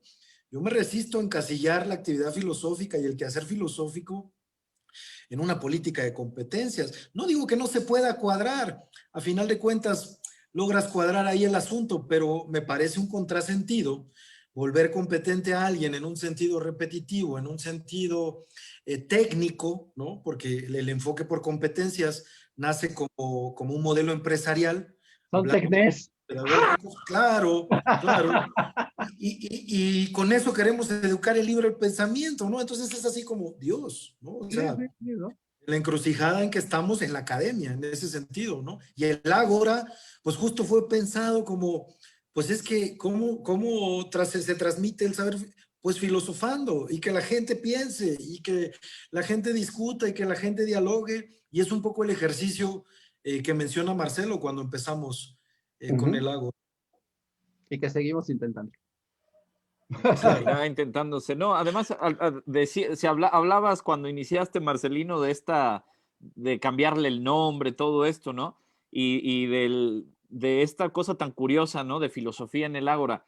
Por ejemplo, sabemos la historia de las ágoras, de los centros culturales en todo el país, que hubo un montón allá a partir de los 70s, ¿no? 80s, pero dudo que en otras ágoras en México haya existido un grupo de filósofos que se hayan acercado a estos centros culturales como para enlazar este concepto de la filosofía y el ágora, ¿no? Y el espacio público, ¿no?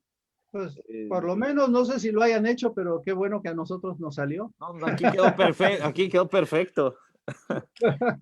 Además, sin temor y sin temblor. Bueno, acá dicen también filósofos en fuga, suena a película de DreamWorks. ¿No? Sí, ¿te acuerdas, no? Pollitos en fuga. De los pollitos en fuga, Yo a exactamente. veces me imagino a todos nuestros filósofos cuando leemos sus biografías que andan escapando. Pues un poco. O sea, digamos, de la condena, de la guerra, de las políticas totalitarias, pero de algo escapan, ¿no? Sí, de la hoguera. Oye, Spinoza, ahorita que hablaban de Spinoza, fue expulsado de la sinagoga. Ese andaba de huida de su comunidad religiosa, porque su comunidad religiosa lo condenó por la concepción que tenía de Dios, ¿no? Y La las identidad con la maldiciones que le naturaleza. aventaron estuvo bárbaro. Un anatema bárbaro, como dice Marcelo, maldito de día, maldito de noche, maldito si respiras, maldito cuando duermes, o sea, maldito en todo sentido. Maldito, sí, o sea, sí hay, por eso me gusta lo de filósofos en fuga, sí hay pollitos en fuga. Estos eran gallones en fuga.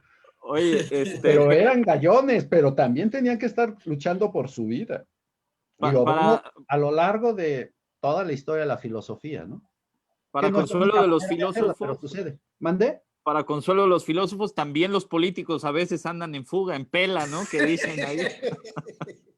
Entonces, creo que nosotros, ahí se van dando. Los filósofos se fugan con más dignidad. Eso segurísimo. En eso coincido, sí. O sea, se fugan por dignos, no por indignos. ¿No? Digamos, sí. El político que se escapa es por indigno. El otro porque ha sido tan digno del quehacer filosófico que tiene que separarse de una sociedad que ya no le da espacio. Aunque también hay políticos que están más allá del bien y del mal y se instalan en el cinismo, pero... Hay de todo, hombre. Pues bueno, ¿qué les parece bien si vamos cerrando, compañeros? Ha sido ahí un buen tiempo. No sé, sí. Arturo Raga, muchas gracias. Tu micrófono. ¿Tienes el micrófono? Muchísimas gracias por la invitación. Ha sido un placer y un gusto estar con los colegas conversando esta tarde.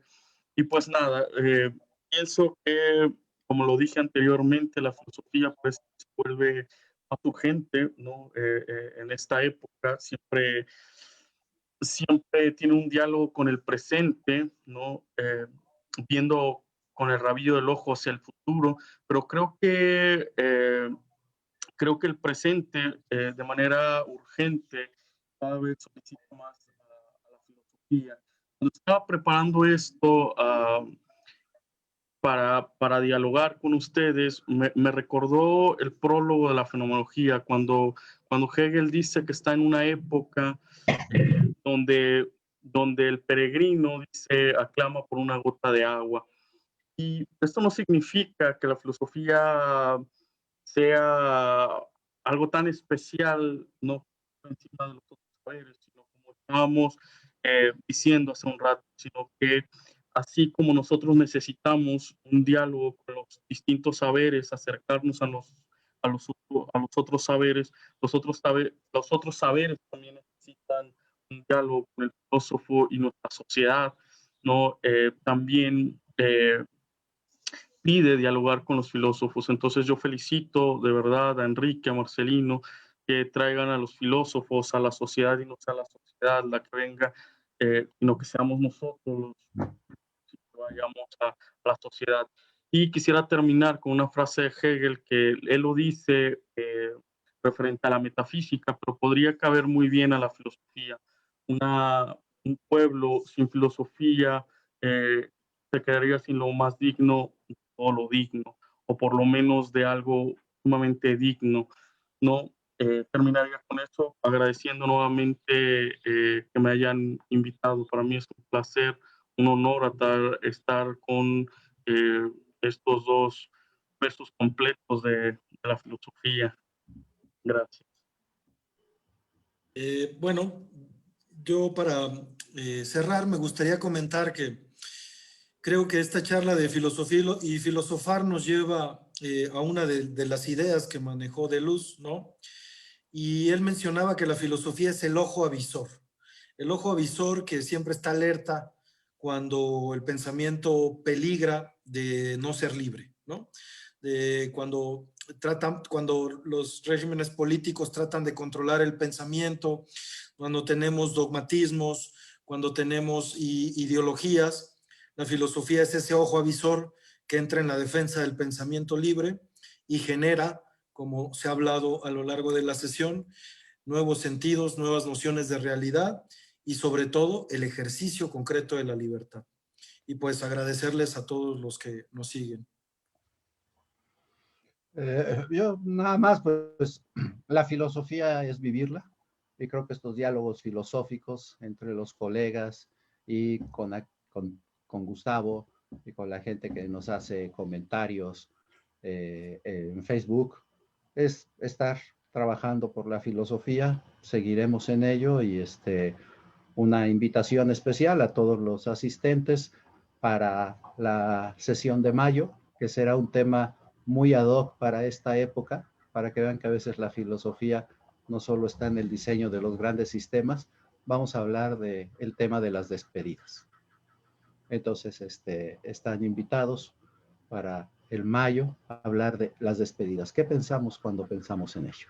Entonces, muchas gracias y pues nos vemos próximamente. Muchas gracias, Arturo. Gracias, Enrique. Y por supuesto, no, gracias a todos y por supuesto que no se olviden que la próxima semana tenemos la sesión de preguntas y respuestas, ¿no?